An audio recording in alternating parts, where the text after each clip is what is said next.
Hey, Mike here. I just wanted to let you know that you can listen to Dark Poutine early and ad-free on Amazon Music, included with Prime. You're about to listen to a historical episode of Dark Poutine. After episode 149, you will find Scott is no longer with the show. In an effort to maintain continuity and offer listeners as many episodes as possible, we are leaving the episodes in which he co-hosted intact. Thank you.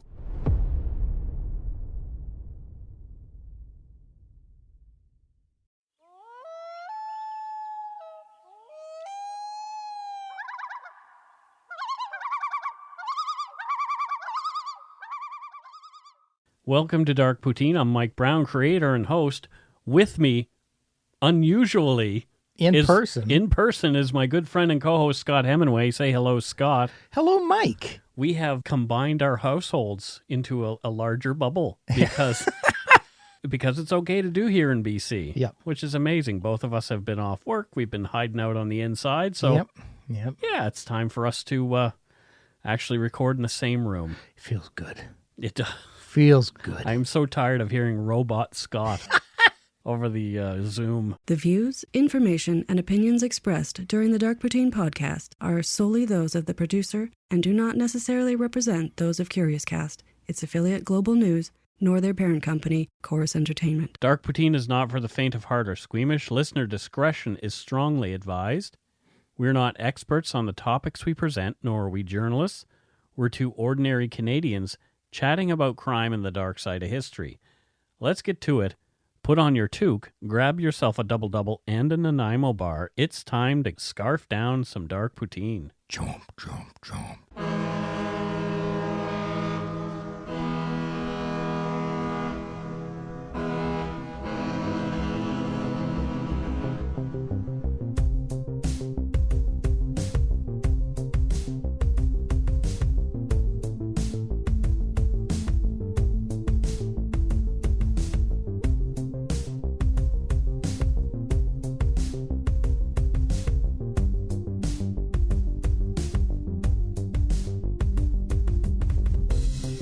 Listeners who feel they are in crisis can contact the Crisis Text Line in Canada by texting HOME to 686868 in the US or the UK.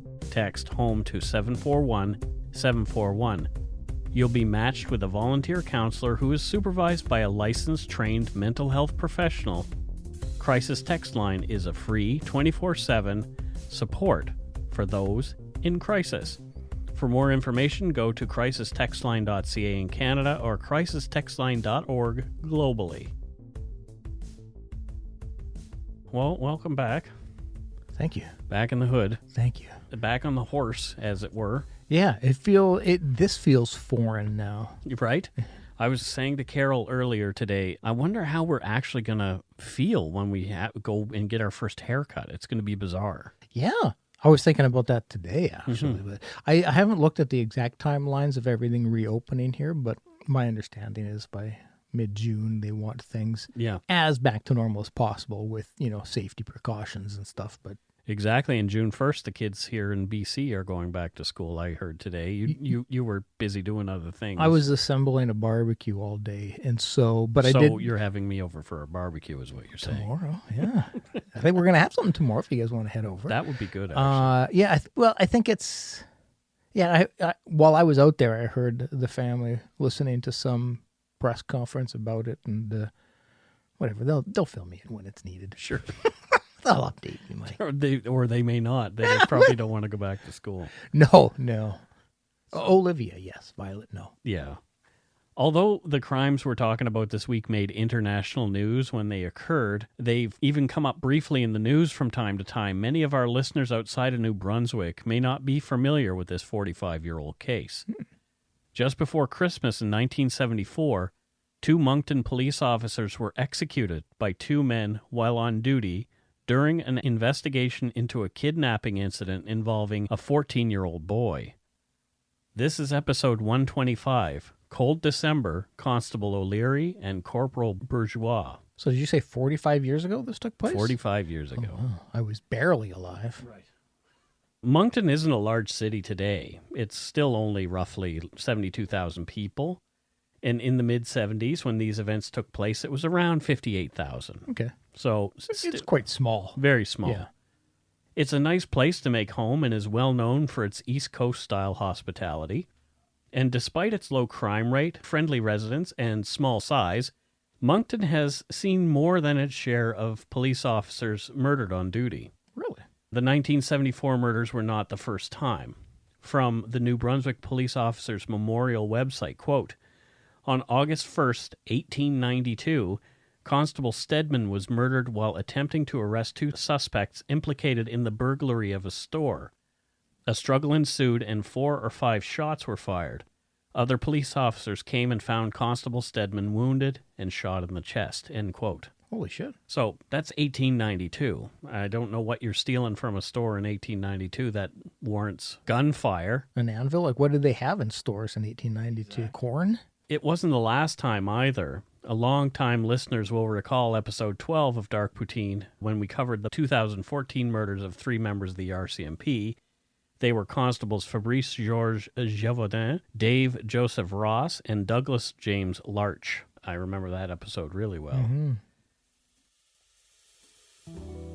We're going to go to Si's Seafood Restaurant in Moncton. I could use some fish and chips. And it was opened by Simon Stein and his mother, Sarah, in the 1960s. Already known for a prior culinary venture, Si's quickly became a fine dining favorite on Moncton's East Main Street. Mm-mm. According to a promotional postcard published by Les Macaulay Photographers, the family-run establishment had a, quote, dining room serving maritime seafoods and steaks in pleasant air-conditioned surroundings overlooking the tide-bore arrivals in the Petitcodiac River. That's the place for seafood. Oh, absolutely. The East Coast, the Maritimes for sure. And also there was a lounge, the Seahorse Lounge, fully licensed for your pleasure. Just picture a lounge in the 60s and the 70s.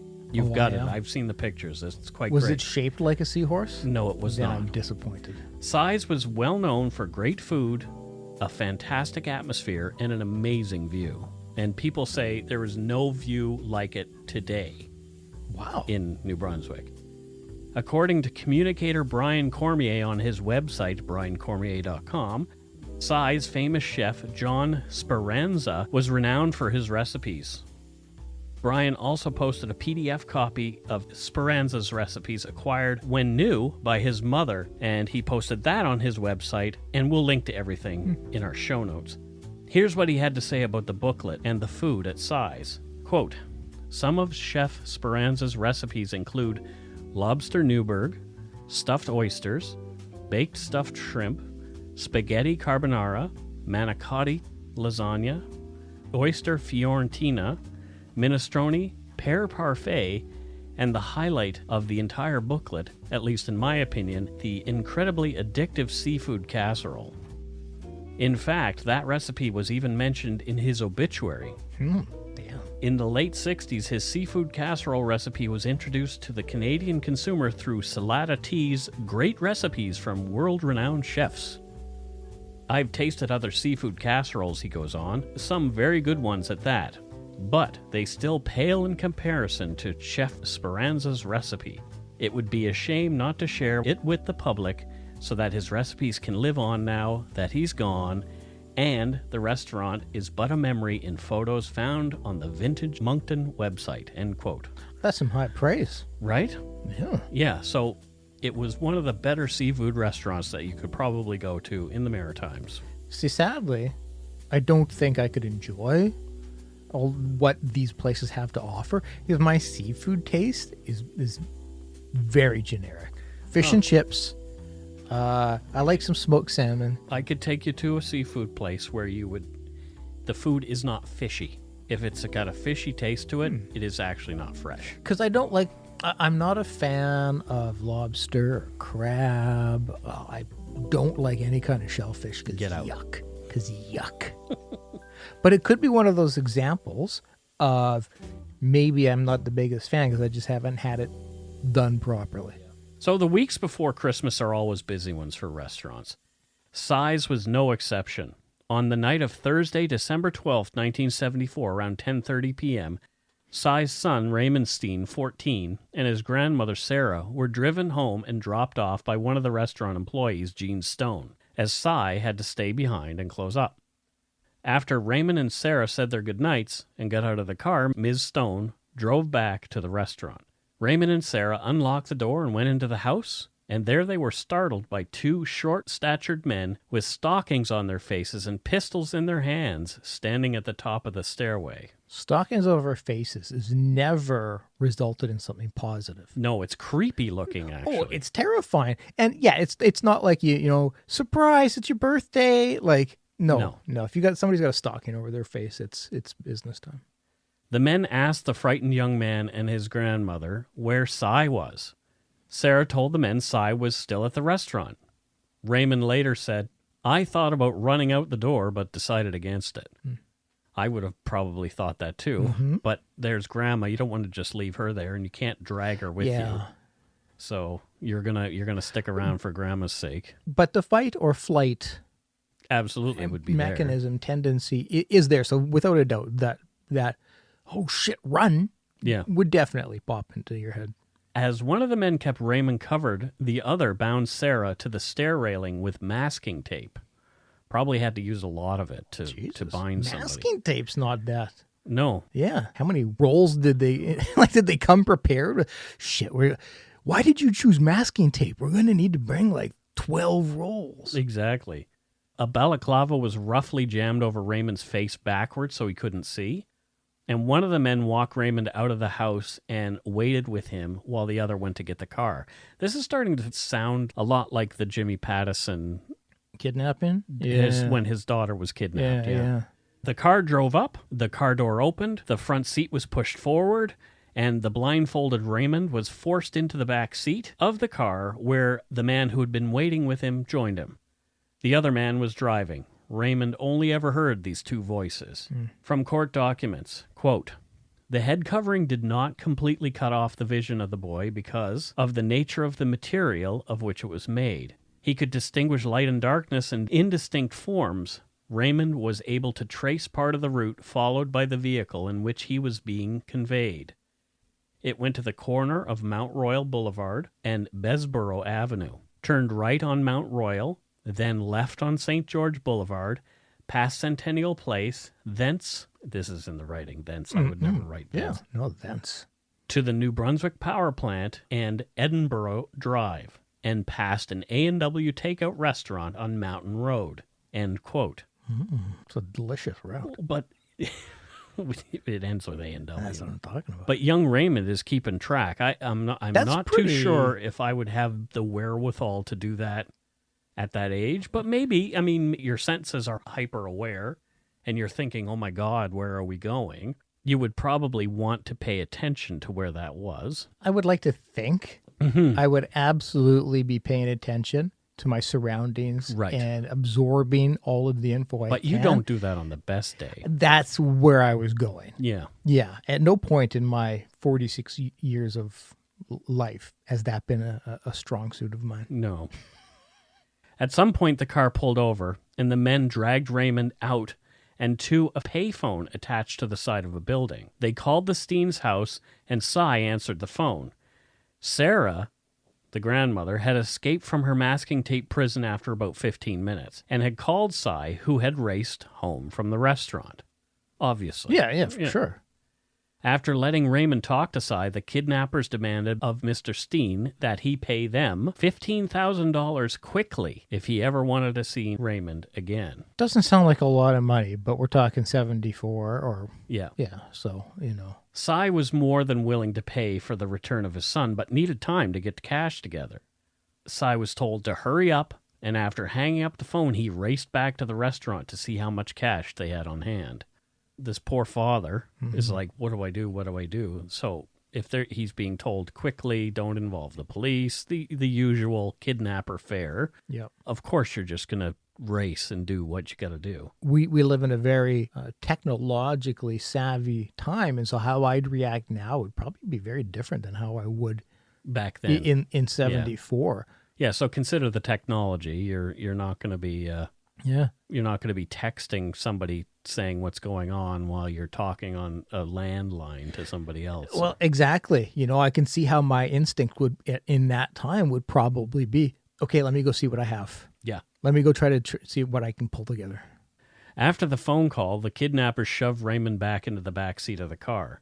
They drove to a building where the boy was taken up 2 flights of stairs and into a sparsely furnished apartment and plopped onto a carpeted floor. Raymond was made to sit there and was not allowed to remove the balaclava. The kidnappers made small talk with Raymond. He told them he was hungry. One of the kidnappers agreed to grab him some food and went out after taking $10 from the boy so he could pay for it himself. Like, geez, talk about generosity there. I guess you're a psychopath. You're not going to... Yeah, exactly. The remaining kidnapper joined Raymond on the floor, where they continued to chat until the other man returned with a box of Dixie Lee fried chicken and Coke. Sure. Raymond could eat, but he was forced to keep his head covering over his eyes. I wonder what the small talk was that they had mentioned. So how about that Bobby Orr? Right. How's that? Yeah. Just stuff like that. One of the kidnappers called Cy at the restaurant, and Cy told him that he would need more time to get the cash together. There was not enough money there at the restaurant. Yeah. After hanging up, now more desperate than ever, Cy called Milton Palmer, the manager of the local Bank of Nova Scotia, and begged him to get the $15,000 he required to free his son. This is also reminding me of Fargo. It seems a lot like something like that. Yeah. Palmer agreed to help and went to work, doing what he could to make this happen, and Cy drove home to await further instructions. The Moncton City Police had become involved at this point. I'm not sure who called them or when or why. There's not really a timeline. According to court documents, when the kidnappers called back, police were listening in. Quote, at the New Brunswick Telephone Company building with the aid of the telephone company technicians with the consent of Mr. Stein. Mm-hmm. So Mr. Stein was aware, we're going to be listening to the phone call. Just do, Man, it must have been very frustrating as officers back then because your options for monitoring, your options for tracking were so limited. You actually have to go to the telephone company. Yeah. Yeah. And what are you going to get there? Maybe a rough area. I don't know. But I don't know wow. After ensuring they had recorded the serial number of all the bills, Milton Palmer and the accountant from his bank branch delivered the $15,000 in $10 bills to Cy Stein at his home. That'd be a wad of cash. It would be a massive wad. Soon after the bank manager left the Stein residence around 3:30 a.m., the fourth and final phone call came. During that 7-minute phone call, Cy told the kidnapper that he had the cash, and the kidnapper gave instructions for him to drop it off. It's unclear why, but although they were listening in, and the technology existed to do so, Moncton police did not trace the location of that call. Very odd then. What's the purpose of just listening, just trying to glean any info you can, but not trying to track it? That doesn't make sense. No. Cy Stein stuffed the $15,000 into a canvas satchel and got into his Thunderbird and began his drive to the rendezvous at the Riverview Mall. The kidnappers were mobile again as well on their way to the designated spot. Raymond in the back seat with one of the men later reported there was no talking at all in the car. He had no idea which man was beside him. The kidnappers arrived before Cy Stein and parked out of sight in a darkened area in view of the drop site. They didn't have long to wait for Cy to arrive. The men watched Cy's car appear and slowly make its way to the drop location in a ditch. Cy did as he was told, dropped the money right there, and drove his car forward 100 meters to await Raymond's release. They didn't seem like stupid guys. They want him to be facing the other direction so he can't drive at them. Yep. It's much harder to reverse than it is to drive forward. And if you're looking backwards, you're not going to see as much as though you were looking directly at something. Yeah, well, good observation. The kidnappers cautiously made their way to the ditch, watching for any sign of police presence. Not seeing anything out of place, they stopped at the drop, grabbed the cash, and released Raymond still wearing the balaclava over his head. Raymond was told not to look back or remove his blindfold, and the kidnappers pointed him in a direction and told him to walk that way. Around what was later determined to be about the halfway point, Raymond ripped off his balaclava and made a run for Cy's car and hopped in. Shit. The kidnappers had driven off. After a quick reunion, Cy and Raymond drove off too. I was not expecting for them to be reunited. You don't often hear this in kidnapping situations. No. So. Or that the money gets picked up and the whole thing just seems to go down. Currently, it seems like a successful transaction. You might be asking yourself, though, where were the police at this point? I very much am asking myself that. It appears that there'd been a communication breakdown at some point. Oh, no. The 4 police cars dispatched to the mall area did not arrive until moments after the drop had happened. Brilliant. 2 of the cars were passed by Cy's Thunderbird, with Raymond safely inside on its way back to the family restaurant. From court documents, quote, "One police car parked in a private driveway just east of the mall. A second proceeded to set up a roadblock west of the mall, and a third police car occupied by Corporal Bourgeois and Constable O'Leary went to an area east of the first mentioned police car." End quote. That's a pretty serious guffaw. Yeah. Detectives Carnes, Cassidy, and Cudmore were in the police car parked at the east of the mall. They watched as a 1968 to 1970 two-door Cadillac car with a light beige body passed them, following a blue Dodge.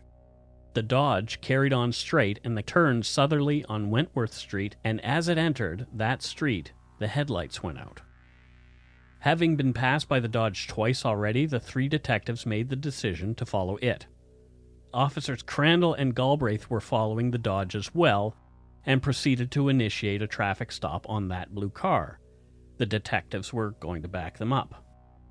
The Cadillac made a U-turn on Wentworth Street and returned northerly, turned right, and proceeded easterly onto Cloverdale Road, with the lights still out.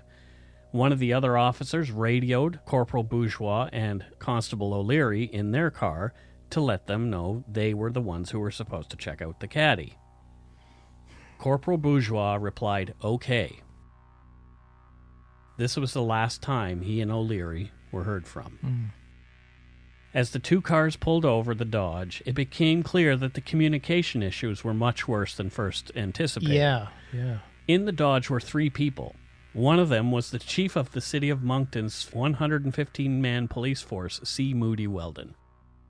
The major stop had taken place on the wrong car. Wow. Yeah. Jeez. So there's some pretty significant errors taking place here. Well, think about it. How often has a small police force like Moncton had to deal with a kidnapping?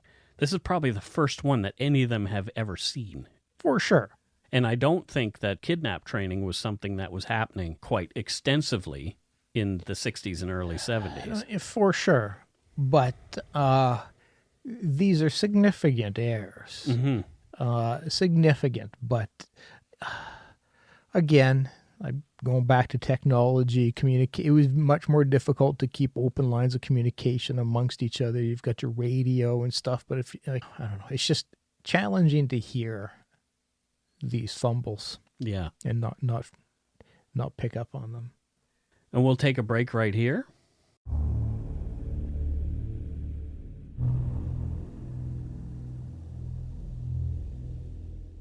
And we're back. And your thoughts so far are you're quite concerned, I'm sure. I'm really surprised and pleased to hear about the safe outcome for the father and son. Yes. That's not a typical outcome you hear on a true crime podcast. No. With a kidnapping. No. So that's great. It's frustrating to hear about the, as I said, the fumbles by the officers taking place to this point, but I'm not in their shoes, so it's difficult to chastise. Can't really judge. Yeah. You just can't. At approximately 5:30 a.m., on the morning of Friday the 13th, December 1974, more than 40 minutes after Raymond's release, the Moncton police notified the local RCMP of the kidnapping and exchange of cash for the young victim. The exchange of money for the victim had taken place at the Riverview Mall, which was RCMP jurisdiction. Okay. They should have been brought into the investigation much earlier, not only due to the jurisdictional issue, but the RCMP is much better versed and more experienced in major crimes like kidnapping than a local police force would Absolutely. be. They were asked to set up roadblocks covering access into and out of Moncton. It was too late, though. Somehow the kidnappers and the cash had slipped away, and now 2 Moncton City police officers, Corporal Bourgeois and Constable O'Leary, were not responding to radio calls. Oh, God. Yeah, okay. As the search began for the 2 missing officers, Chief Weldon told reporters that he was hopeful that the pair, both husbands and fathers, would be okay. He said, quote, "Personally, I feel that when they went to check this car, they were met at gunpoint or something like that, and they could have been taken as hostages for the getaway. Mm-hmm. Hopefully they'll kick them out shortly and they'll make them walk back," end quote. It's a lot of hope you're placing on that. Yeah, but you don't want to think the worst. For sure. Or at least publicly, as the chief of police, that's not... Yeah, you don't want to, you don't want to go on TV or on the radio and be like, "Oh, geez, yeah, I'm terrified. Yeah. Holy shit, I'm scared crapless." That day, near Magnetic Hill, 2 RCMP corporals spotted and pulled over a 1969 Cadillac matching the description of the car that Bourgeois and O'Leary had gone after. The driver was a short, scruffy-looking, curly-haired, 25-year-old man later identified as Richard Ambrose. It's pretty young. Yes, very young. 25, yeah. To be involved in such a crime like that, yeah. But, I mean, the guys who took Jimmy Pattison's daughter were also quite young. Yeah, but that was just a bungled. That was completely bungled. Yeah, yeah. The cops patted the young man down and found he had a large amount of money on him, including a large roll of $10 bills. The cash found in Ambrose's pockets added up to a whopping $5,492. A small house in Moncton would have sold for between $20,000 and $25,000 at the time. Shit. Many of the bills had serial numbers matching the ones recorded by the Bank of Nova Scotia bank manager and his accountant before giving the cash to Stein. Ambrose was arrested and the car was taken to a location nearby for further examination. From a Canadian Press article, quote, "Corporal Reese said he examined the car and found a set of keys, 2 pairs of gloves, and nylon stockings in the area of front seat. He said he found pieces of rope and what appeared to be mud in the trunk of the car. The gloves were blood-stained, and the keys found appeared to belong to a police car that Bourgeois and O'Leary had been driving. The blood was determined to be human. Hairs later determined to be that of O'Leary, Bourgeois, and Raymond were also found in the Cadillac. Yikes. A second man, James Lawrence Hutchison, 43, formerly of Picton, Ontario, called police to turn himself in, but he was unwilling to tell them where he was at first. Hutchison was arrested outside his Moncton apartment at 141 Cameron Street without incident after surrendering that day. The cops were outside waiting for him, so he thought, yeah, it's best if I just go out with my hands up. Yeah, well, if your plan is to surrender, it would be stupid to come out waving a gun. Ambrose and Hutchison were initially charged with the kidnapping of the grade 9 student Ray Stein, but there was still the matter of the 2 missing cops. Yeah. Hutchison and Ambrose denied any knowledge of what had happened to them. On Saturday, December 14th, Moncton Police, RCMP, other law enforcement, and trained searchers from numerous other organizations were brought in to assist in the hunt for the missing officers. The Dodge car driven by one of the police officers was found in an abandoned railway station in Salisbury, New Brunswick. The keys found in the car Ambrose had been driving fit the ignition and the trunk. Okay. Corporal Bourgeois' driver's license had been found near the Shediac River, leading authorities to focus their search where they did. They scoured the wooded areas near Salisbury, about 32 kilometers west of Moncton. What was that river called again, Mike? The Shediac. Oh. From a Canadian Press article, quote, "Police adamantly refused to give up hope that the 2 missing officers were still alive. Inspector Turner said that they might be handcuffed to a tree, locked or bound in a woodland cabin, in some downtown apartment, or just about anywhere else. All we can do is hope, the inspector said. And that would be a highly plausible potential. Like, for sure, I could understand instead of killing them, just cuffing them, abandoning them somewhere, give you time to escape without having to now deal with murder charges. Even the New York Times did a brief article on the kidnapping and the search for the missing officer. So it was that big a story at the time. According to another CP article, snow flurries were falling as the search continued on Sunday morning. There was a brief glimmer of hope as 2 police-issue revolvers and a portable radio were found. This hope was short-lived, as mere hours later, searchers discovered 2 freshly covered dirt mounds in the snowy landscape near the place where the firearms were discovered. Oh, shit. The piles were around 3 meters apart, and the size and shape of them had searchers obviously concerned. Fearing the worst, they solemnly began to dig, quickly uncovering the bodies of 33-year-old father of 2, Constable Michael O'Leary, and his partner, Corporal Aurel Bourgeois, 43, and the father of 4 children. Both men had been executed, shot in the head, tossed into hastily dug holes, and then quickly covered with dirt. The shallow graves were about 250 meters from the roadway.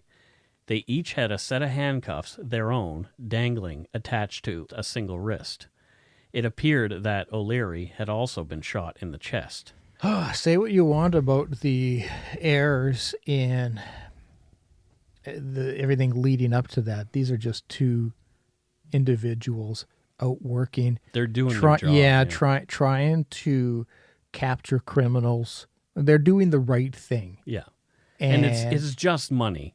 Yeah. You don't, like, and it's just money. And I mean, I'm sure that would have been equivalent to 40 or 50 grand now, but that's not like, that's not a lot of money to murder someone. Not that there's like a point where you're like, well, that's understandable, but that's, these are just two hardworking guys trying to stop criminals. A search turned up evidence that appeared to tell the story of the officer's last moments. A short distance away, there was a red spot on a tree that turned out to be blood. What appeared to be furrows in the snow, thought to be drag marks, led to the grave sites. Shovels were later recovered nearby and in the Shediac River.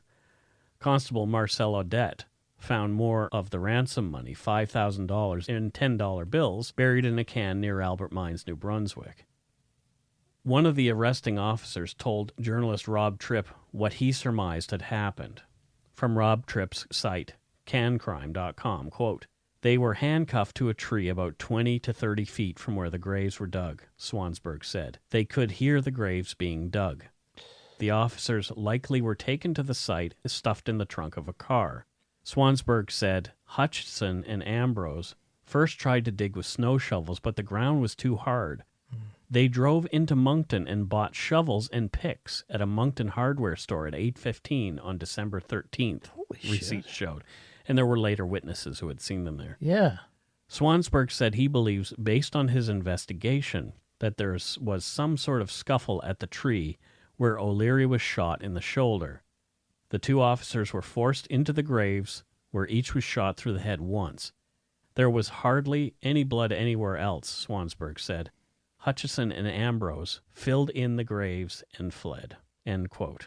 Holy shit, so they took the time to go back to the city, buy appropriate digging tools, come back. Like, in my mind, all I can think of, there's so much opportunity during all of that time for them to choose a different direction. Yeah, it's like we don't have the right tools. Maybe we should pretend like we're just going to leave. We've got 15 grand. We can go, by the time they're found, I'm sure we could be on an airplane. Just... One of the saddest things I read about was that on the same day as discovery of the bodies of the 2 slain officers, the Christmas party, which had been planned by one of them, was to be held for the children of the Moncton Police Force's members had to be canceled. This would be a painful Christmas for the families of the Bourgeois and O'Leary, as well as the rest of the police force and all of the Monctonians. Oh, that's heartbreaking. Such a small town, too. So not just families will have a terrible holiday, but I'm sure lots of connections. A vast majority or chunk of people in that town were greatly impacted, and they had a pretty shitty Christmas that year, I bet. Canada still had the death penalty at the time. Oh. And although no one had been executed in the country since 1962, there did not seem to be a better application of that particular sentence. Mm-hmm. People wanted blood. Calls for Ambrose and Hutchison to be hung came from across the country. Well, that's a pretty specific method of execution. It's the only one actually ever used in Canada since 1867. Really? Yep. We'll get into that. Oh, fascinating. A $10,000 reward was put forth by a police union for more information that would lead to the conviction of the suspected perpetrators in the case. Mm-hmm. They, of course, were denying everything. Another man, though, James Nelligan, had a story to tell. From court documents, quote, James Nelligan had a conversation with Hutchison in which the latter stated he intended to kidnap Cy Stein and his girlfriend and to wait in Stein's house at night for Stein to return home from the restaurant. James Nelligan went on several drives with Hutchison to observe Cy's restaurant and Stein's home to ascertain what time Stein left the restaurant and returned home. A .38 caliber revolver loaned by James Nelligan to Hutchison, which at the latter's request had been hidden under a rock by Darrell Henwood on December 14th, after the crime, had one fired case in the chamber when found by the police. Each of the police officers was killed by a bullet fired into his skull from the other policeman's revolver. Okay. Constable O'Leary was also wounded in the shoulder by a bullet possibly fired from the .38 caliber revolver loaned by Nelligan to Hutchison. Yeah, my immediate thoughts were, only one fired round in the gun, but yeah, okay. Yeah. Yeah. The two police officers were killed with different revolvers.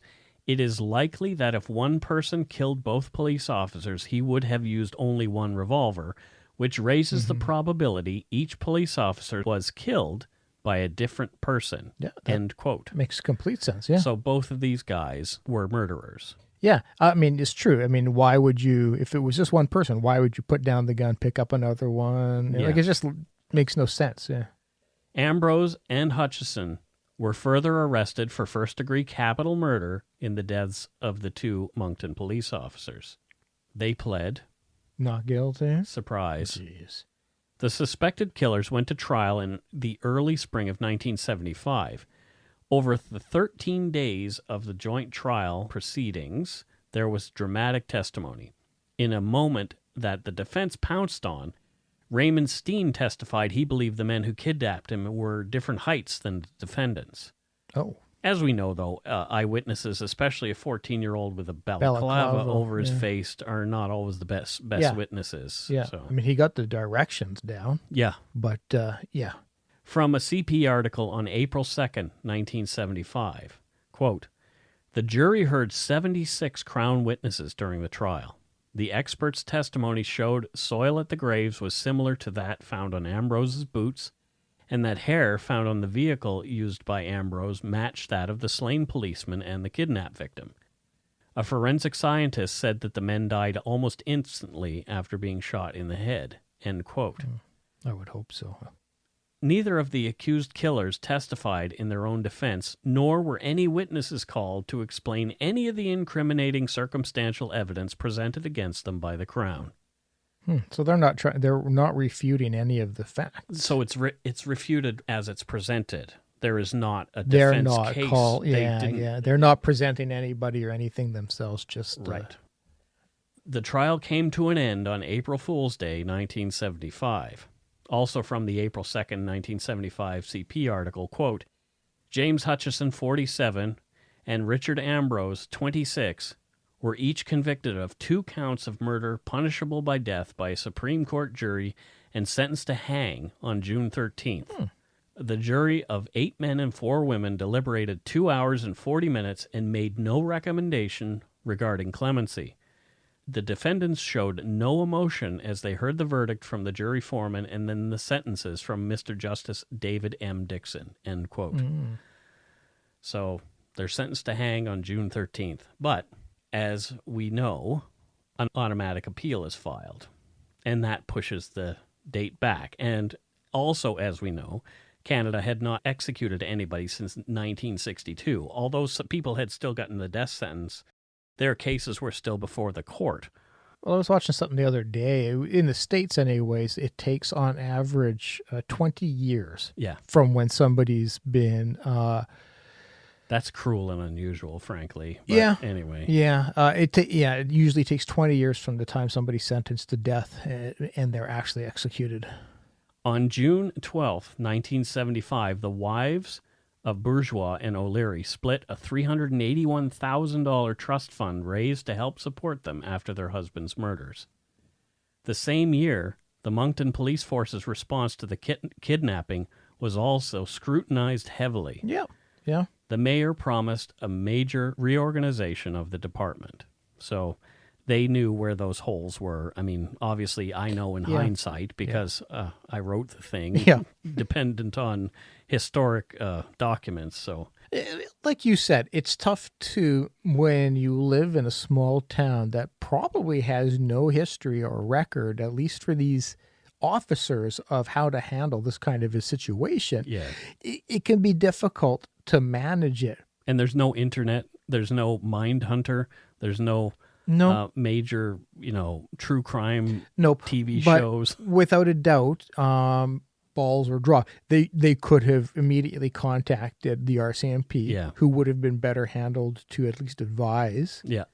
There are absolutely errors that happened by the officers, the police force. The police force, yes, that led to the death of two of their own. The automatic appeal that had been filed on behalf of Ambrose and Hutchison was dismissed on July 12th, 1976, and their death sentences were upheld. Exactly 2 weeks later, something happened. Oh, boy. The government of Pierre Trudeau, father of our current PM, introduced Bill C-84, proposing the abolition of the death penalty. After another lengthy debate and free vote in the House, the bill was passed and became law on July 26, 1976. So these two were saved from the hangman's noose by 2 weeks. They are the last Canadians in history to have their death sentences upheld after appeal. Their sentences were commuted to life in prison after that. So since Confederation, as I mentioned, anybody who was executed would be hanged. 1,481 people had been sentenced to death, and 710 of those had been executed. Half of the people who had been sentenced to death were actually executed. Of those executed, 697 were men, and 13 were women. Wow. So Canada has hung 13 women. Yeah. That's kind of weird. I'd like to learn more about that, so... Maybe we'll do an episode on capital punishment in Canada later. Yeah, I honestly would have thought that the number of women executed would be higher, but if we're looking at the times, women were thought of very differently and meek, and so that would be fascinating to dig into. Both Ambrose and Hutchison remained in jail. Their parole was rejected at every hearing. James Hutchison was a man with a long criminal history, even prior to the kidnap and murders. He was not contrite for what he had done and was not forthcoming with details about his crimes. He'd said squeezing the trigger was, quote, a reflex action. Jesus. In November of 2000, while on work release at the Kingston Humane Society, 73-year-old Hutchison escaped. Oh, fantastic. He was caught a day later in the basement suite of a woman in Spencerville, Ontario, who claimed she had no idea who he was.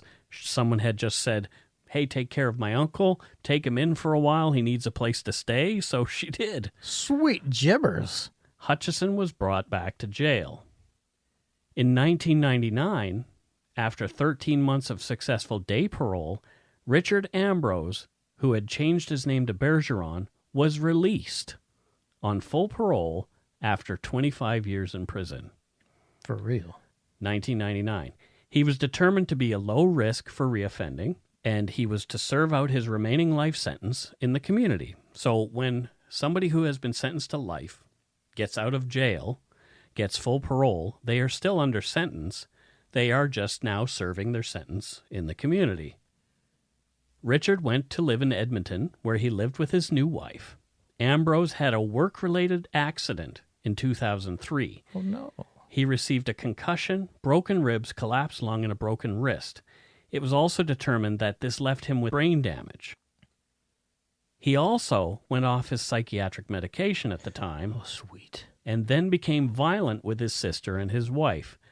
His behavior worsened, and he was prone to extreme anger and violent outbursts even with the medication. And his behavior just kept getting worse and worse and worse. Well, that's what you want from a convicted murderer now released. Well, he was sent back to prison to complete his life sentence and has not been afforded parole since. Oh, thank Jesus. In 2005, Charlie Bourgeois, son of Corporal Bourgeois, spoke to sports writer Mark Spector about his memories about the terrible events on that December weekend so many years ago. Charlie had gone on to big things after his dad's murder. At the time of the interview, he was the coach of the Université de Moncton hockey team and a former NHL defenseman with Calgary Flames, St. Louis Blues, and the Hartford Whalers. He'd played 290 games in the big league. Wow. Right? That's amazing. So he told Mark Spector, quote, "There were several days we didn't know what was happening. Dad didn't come home. Those 3 days of not knowing, those were trying times," Bourgeois said. Yeah, no kidding. Back home, nothing like that ever happened. The police force just wasn't prepared, end quote. Mm-hmm. Just like we were saying. Yep. And it was his dad who encouraged his love of hockey. He went on to tell Mark Spector, quote, "My dad, my hockey coach, building the outdoor rink in the back, he'd gone out there hours in the night flooding the big outdoor rink. Wouldn't miss any games, even if he was on duty. You'd see him up in the corner of the building, a guy dressed in his uniform sneaking in. He never played the game, but he had a great passion for it. He just loved the game of hockey. He's probably why I'm still involved in this game at 45 years old." End quote. Well, that's really beautiful. Right? Yeah. After a battle with cancer, James Hutchison died in prison. Oh, my heart. Richard Bergeron, formerly Ambrose, is looking for love from his jail cell very near here. His profile on Canada Inmates Connect reads, name, Richard Bergeron, institution, Matsqui Penitentiary, date of birth, January 6, 1949, convicted of capital murder, expected release date, unknown, interested in corresponding with women. Bio goes on to say, I am a 71-year-old twice divorced survivor. I survived the death penalty in Canada. I survived an industrial accident in November of 2003 while I was out of prison on a parole that gave me, quote, frontal lobe axonal diffusion. I'm an Acadian Métis, a wood sculptor, a pipe carrier, a sweat lodge conductor, and a sun dancer. I'm a serious spiritualist, but I don't preach it. I'm 5'5" tall and I weigh 145 pounds. From my picture, you can see I'm small in stature. I walk at a fast pace, 3.5 miles a day when it doesn't rain. I would like to correspond with any healthy Canadian women, any race, between 25 and 45 years old. Many women may be curious about my original crime in 1974, but because of my brain injury, damage in parentheses, I don't and can't remember my crime. How convenient. My accident in 2003 wiped my brain clean. Wow. In 1974, my last name used to be Ambrose. I have 2 children, a son and a daughter, and I have 2 granddaughters. Most of the prisoners in the prison don't believe I have a brain injury because I have an IQ of 142. My brain injury didn't make me stupid. No, you already were. Right. Minus the IQ. I'm not rich, nor am I poor. I would never ask any woman for money, and I will never leave British Columbia, so I want someone long-term and permanent here if a relationship were to develop. I was sent back to prison because I wouldn't continue taking medication for my brain injury. I didn't break any law or violate any parole rules. Sometimes that's just the way it goes. Be well! Exclamation point. The end. So he's great at not taking accountability for his actions. And first off, you're not a goddamn survivor. You created survivors. Right. You made other people Yep. survivors. You're not a survivor. You have caused every single thing that has happened to you by those goddamn actions. And two, why was he measuring his walking distance in miles? He's a goddamn Canadian. Do it in kilometers. Okay, stop. That's silly. What popped into my head. Yeah, fair enough. He wrote this. Yeah. A lot of this bothered me. Yeah. Conveniently, his whole crime has been wiped away. Yeah, I bet you he can recall every other thing from his past, though. You ask him about his family, I'm sure, oh, no, you can recall all that. But I would never ask any woman for money. Well, why would you need to put that there? I think if you have to, it's that adage, if you have to proclaim something, it's not true. Mike, everybody says I'm hilarious. If you have to say that to somebody, you're probably not hilarious. Let me tell you how smart I am. You're probably not that smart. Yeah. So if he's having to proclaim, never ask a woman for money. Yeah. It's completely what he's going to do. The story he tells about his reincarceration at the end of his bio is a little different than the one that I read on his parole revocation documents. I mean, I already mentioned why he went back, because he was being violent. Yeah. They said he was being violent. Yep. If you're being violent and you are under a life sentence, you will be sent back to jail. You don't have to be charged with anything new. If you can't trust a convicted murderer, right? Who can you trust? Well, there's two sides to every story, Scott. Yeah, the convicted murderers and the authorities. Yeah, exactly. Yeah. Who do I go with? It's so difficult. There was another thing that bothers me, and this comes up over and over and over again. How do convicted criminals, murderers, get to change their names in Canada? Why is that a thing? Why should they be able to do that to hide from their crime? That's a really good question. I don't understand. I don't understand why that's okay to do. It just seems like, well, if I'm not that same person, we saw it with Kelly Ellard. Yeah. We've seen it with, Vince Lee is a different story because he was found not criminally responsible. But there are a lot of other instances. David Shearing has also changed his name, the Wells Gray killer. Yeah. So I think once you're released, I can understand not having the ability to mandate no name change. But if I remember correct, I don't know. This happened while he was in prison. He changed his name while in prison, or maybe he didn't. I don't know. Because I don't know what the timeline is on it. But I know David Shearing changed his name in prison. So I mean, like that. I'm sorry, you committed a heinous offense. Here's the thing: if you're under a life sentence in Canada, if you you are under that sentence until you close your eyes forever. Yeah. That's it. Yeah. You do not get to do that. I think that's a very interesting topic. Yeah. I mean, my instincts tell me I agree with you. Mm-hmm. Under certain conditions, first degree murder and stuff like that. Yeah. Yeah. No, you. If you have been sentenced to life and have not been found innocent under appeal, that is not an option for you anymore. You cannot hide from your crime. Yes, you cannot hide from the accountability that comes with murdering a person. The fact that somebody wants to change their name should be a giant red flag to any parole board. I just want to I want to change my name because I want to move forward. No, you want to change your name because you want to run away from. Yeah. That's what you're doing. The moving forward is running away. Yeah. It is not taking accountability. You are not Kelly Ellard, whatever she has changed her name to, is not Kelly Ellard anymore. And my friend Alan Warren, he's got a book coming out in which he actually talks to David Shearing. And David Shearing now refers to David Shearing in the third person. It's a way for them to psychologically compartmentalize, put away their massive crimes that they committed as though someone else did it. So they don't have to feel what they should be feeling. They don't have to feel this amount of guilt that should actually come along with, holy crap, I took people's lives. Yeah.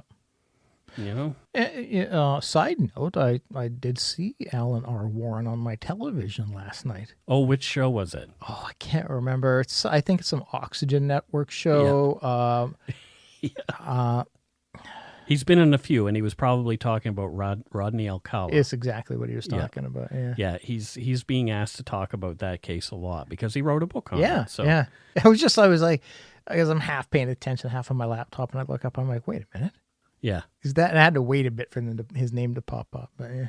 Yeah. We talked to, actually, I think the episode was released today. We talked to Anne Rule's daughter, Leslie. She's now writing true crime. Oh, wow. So she was writing paranormal kind of, like a different kind of stuff. Yeah. But now she is writing true crime because people kept asking, hey, your mom wrote some great true crime, why don't you? One of the few books I've read was... Stranger Beside Me. Yeah. Yeah. That's great. So that's it for this week's case. Interesting one. Lots of opinions from us here. So... Well, it was... it was an interesting one because there were outcomes that I wasn't expecting on all sides. Mm-hmm. I wasn't expecting the father and son to be reunited and neither one of them physically injured. At all. I wasn't expecting one of the murderers to get released. On full parole. On full parole. Like, so there were a whole, I wasn't expecting the... law enforcement to have made the errors that were made. So there was just a lot in there that was quite, took directions I wasn't expecting. Let's do some voicemails. Voicemails. We need a jingle for that. I think you just created it. Okay. You can leave us a voicemail at 1-877-327-5786 or 1-877-DARK-PTN. That's 1-877... If your call stands out, you might hear it on the show. Here is the first one. Here's someone from Nova Scotia. This will probably make me feel better. Hey, Mike and Scott. It's Aaron here. I'm from Nova Scotia, Canada. And where you are there, from there, Mike. So actually from Windsor, pretty close to you, from Bridgewater. So anyway, just calling to say that I listened to your podcast yesterday about Highways of Tears, and it just reminded me of a local guy here in Nova Scotia. His name's Classified. He's a local artist. He sings rap, and he did a song in tribute to the Highways of Tears, also to the tribute to the Indigenous people here in Nova Scotia, about the missing and murdered Indigenous people. So I just thought you would maybe want to check it out. His name's Classified, and it's called Powerless. So thanks a lot. Love listening to your podcast. Been listening for quite a while now. I'm over a year, and I listen to every episode. And I can't wait for every Monday to come and listen to the next one. So thanks, guys, and go shit in your hat. Oh, that's awesome. Thanks, Aaron. I am very well versed in Classified. Yeah, I listen to him. I love Classified. I have for a very long time. I don't know that song though, so I'm gonna go check that out. Thanks for the recommendation. Yeah, I'm aware of that song and I quite dig it. So he's one of Canada's best artists, in my opinion, hip hop artists, in my opinion. So again, that's Classified, Powerless. You can probably find it on iTunes or on Apple Music or Spotify pretty easily. I'm sure. Okay, this one looks like it's from somewhere in British Columbia. Ooh. Dark Poutine in the house. I'm back. I wanted to extend my sincerest gratitude to you guys for your immeasurable care and understanding put forth in the latest Missing and Murdered Indigenous Women's podcast that you've created. My name is Quinn Moffat-Bird. I am a proud member of the Tlaitli Tene Nation. That Tlaitli Tene Nation that you've mentioned in your latest cast. I have relations from many groups and villages all over BC, so much so that I'm still meeting my own cousins at 27 years old. If I may, really quickly, I personally have a great auntie who's gone missing on the Highway of Tears between Port Edward and Prince George. Her name was Snooksy. Her real name was Eunice Esther Bird. She was born March 6, 1947, and went missing at 16 years old in 1963. We've never found her, never heard from her. She's just gone. Again, I really do want to thank you guys for how much you do for all of us Yumber Yarders. Please don't ever change. all of the care that you guys put in has really changed my life and my perspective on so many things. I want you to continue being you, and especially never quit shitting in your hats. All my relations. All my relations, Quinn. That's awesome. That was incredible, and thank you very much for sharing about Snooksy. You made me cry a little bit. Yeah. Yeah. Thank you. Yeah, a bit out of words. I'm at a loss for words. That was beautiful. Yeah, you're not good with words anyway. I just lost the few I had. Here's another one from British Columbia. Hey, Mike. Hey, Scott. I just listened to your Highways of Tears episode. Ironically enough, whilst driving the Highway of Tears from Terrace to the Highway 37 junction. Massive fan of your guys' show. Super grateful to the guy who got me onto it. Yeah. Thank you guys for doing what you do, and keep at her. Take a shit in your hat, boys.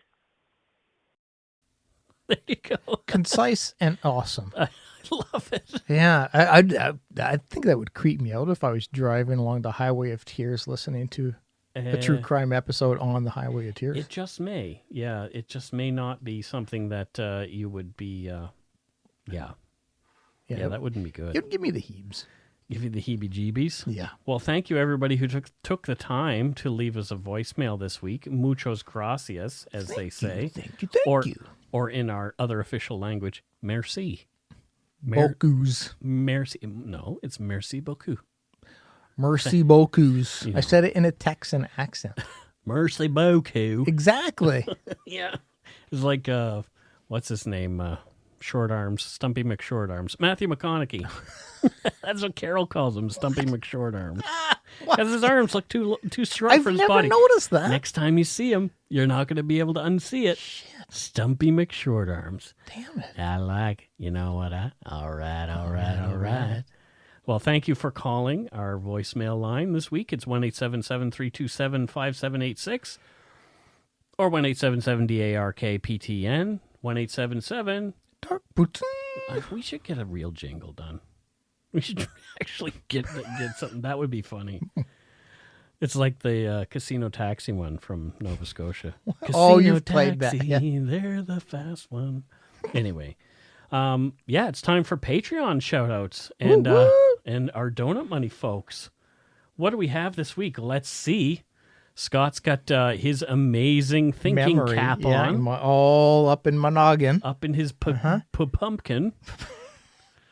His pumpkin full of poop. Scott's poop. Poopkin. Pumpkin. I'm saying too many P's. First up, we have somebody who is from the land of mystery, unless Scott knows.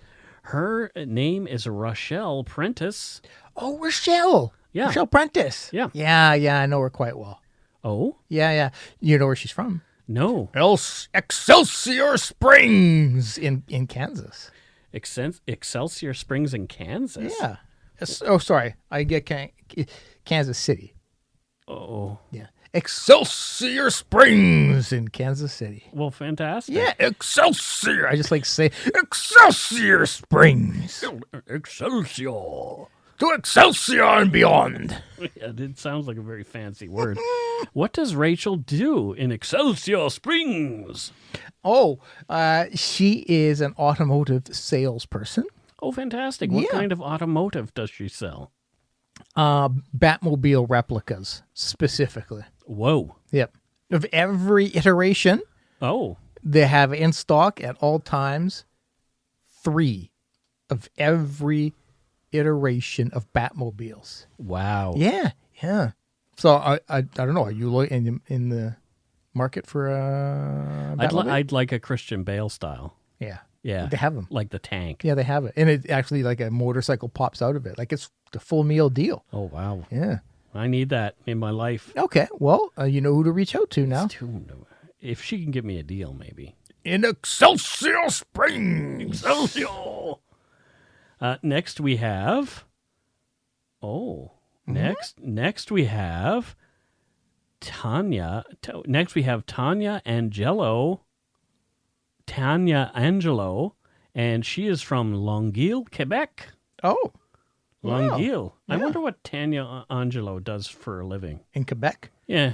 She makes maple syrup. Oh. But a very specific kind. You know what? You put it in the... It's got booze in it? No, silly goose. You put it in snow and you put a stick onto it and you make that delicious treat. Oh, yeah. Yeah, it's a very specific kind of maple syrup they use for that. Fantastic. What do they call those things? Maple syrup trees? No, treat, not treat. I don't know. Maple syrup treat and sugar ice? You put I know what you mean. And you put a stick. Now you've got yourself like a syrupy snow popsicle Thing. Yeah, they're delicious. Next we have from Calgary, Alberta, our neighbor to the east, Cheryl Stockham, or Cheryl Stockham, if she pronounces it that way. I think she does. What does Cheryl do you think, in Calgary? In Calgary? Yeah. Oh God. So it's a very Cow puncher? No. But you're in the right direction. Oh, tipping. No. Oh. So you're knocking on the door of what she does. She's hired to lift tipped cows. Oh, there you go. So that's her job in Alberta. Is she kind of like, she gets paid a monthly salary. It's not like per cow, and so she just roams the fields of Calgary, and if she finds a tipped cow, she lifts it back up, and she's got like a patented technique for how to she's very sought after because it's hard to lift a cow, Mike. Yeah, fair enough. It's hard to lift a cow, but she can do it on her own. And she's only 5'4". Oh, wow. And 145 pounds, and she can do that with the cow. Yeah, wow. Yeah, she's got muscly.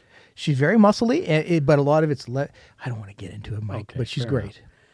Next, we have Alana Starwalt, and she is from Boiling Springs, South Carolina. Sounds hot. Boiling Springs. Yeah, it sounds like it would be comfortable. What does she do in Boiling Springs? Well, somebody's got to boil the springs, Mike. Oh, there you go. So it's pretty. She's a spring boiler. Yeah, from Boiling it's Springs. pretty. It just makes sense. Yeah, the springs don't get boiled on their own. Wow. She has to light the burners underneath them. Well, I guess so. Yeah, maintain them. Yeah. Fair enough. That makes sense to me. You want a good chlorine balance with the springs. Yep, you need the good boiled springs. The best kind of springs are the boiled ones. I agree. Yep. I agree. Yep. Otherwise, Well, otherwise, you're just in water. Right. Okay. Fair Yeah, enough. you're just having a bath otherwise, and so boil that shit. Boil it. So we do have some donut money this week. Oh. And first up we have Rachel Borth, longtime listener, first-time donutter. Hello from Kamloops, but born in Vanderhoof, British Columbia. We talked about Vanderhoof last week. Yeah, the hoof. So Rochelle Borth, where do you think she's from? What do you think she does in Kamloops? In Kamloops, what she does is, she operates a drawbridge. Okay. Yeah. I didn't know there was a drawbridge to operate in Kamloops. There might be. No, there is. There's Okay. 3. Wow. She's one of 3. One of 3. Yeah, one of 3. Well, she doesn't have to run back and forth between all 3. No. Oh, Mike, that's just silly. No, absolutely not. That would be tough work. She just maintains or operates one bridge. Nothing has passed under it for about 7 years. Yep. So it's a pretty boring job. But hey, it There- pays. It there you pays. go. Unionized. So next we have Sally Norris sent us a donation. Thank you, And she says, I hope Carol gets her share of donuts. She did this week. And still loving every episode. Many thanks to you both. Donut, microphone, headphones, Sally N. Oh, wow. Yeah, so I don't know where Sally's from, though. I do. Where? She's from Titusville. Titusville? In Florida. Florida. I knew Titusville. I know was in you Florida. do. I know you do. Yeah. And what does she do in Titusville? Oh, God. It's Florida, Mike. Does she blow up footballs? No. But that's an interesting job. Okay.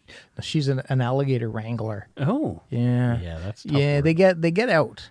They tend to. They get out. They Well, I tend mean, to- most of them live out. They tend to wander. Yeah, Yeah. but if you're driving down the interstate You need someone to wrangle them And off. you see a wandering gator. You call Sally. Boom. And she's down there. She's getting that gator out of there. Well, that's fantastic. Yeah, it's a very hazardous job. It sounds like she only has one arm. And you know what she did?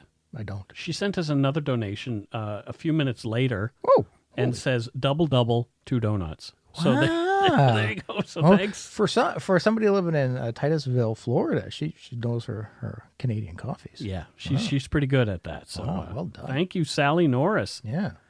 Yeah. So thank you so much to our patrons, past and present, for your pledges. We really appreciate your support of the show. Thank you, everybody who supports us with the donut money as well. Mm-hmm. If you really want to help support us, you can do so at patreon.com/darkpoutine. Or for one-time support, you can send us donut money via PayPal at our email address, darkpoutinepodcast@gmail.com. If you don't already, it would mean a lot to us if you subscribe to the show. You can easily find us on iTunes Podcast, Stitcher, TuneIn, Spotify, or wherever you get your on-demand audio. Give us a like on Facebook and Instagram.